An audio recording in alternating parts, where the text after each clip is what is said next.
Bonjour Elisabeth Lévy. Bonjour Philippe.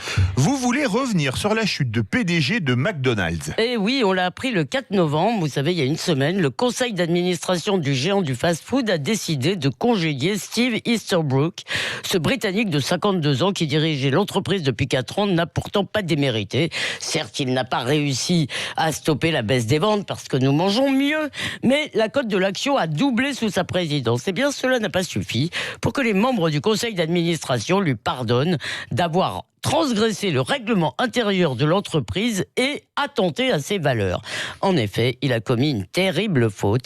Il entretenait une relation amoureuse avec un ou une employée de la firme, on ne sait pas. Il s'agissait sans doute de harcèlement ou de contrainte. Eh bien, pas du tout. Cette relation était totalement consentie, mais les entreprises américaines ne rigolent pas avec l'amour au travail, en particulier lorsqu'il y a relation hiérarchique.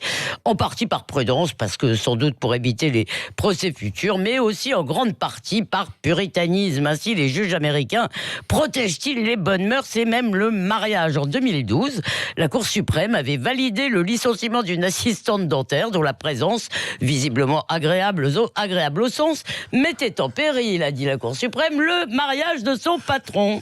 Purement incroyable. La mésaventure de Steve Easterbrook pourrait-elle arriver à un patron français, Elisabeth ? Non, dans l'état actuel des lois et des mentalités, sans doute que non.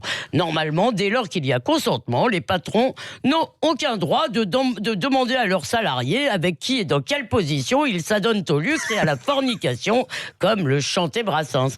À moins, bien sûr, que ces activités agréables mais peu productives pénalisent l'entreprise ou l'institution concernée. Ainsi, en 2003, la Cour d'appel a validé le licenciement d'un pompier qui, lutinant une de ses collègues, n'avait pas répondu à une demande d'intervention urgente.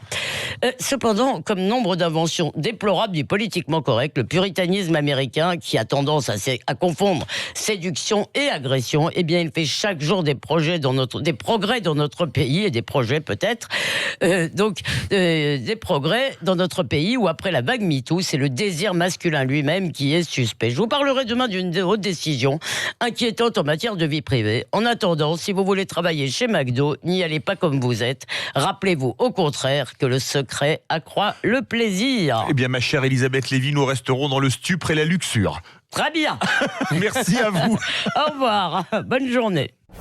Sud Radio. Sud Radio. Parlons Vrai. Sud Radio. Parlons vrai. Parlons vrai.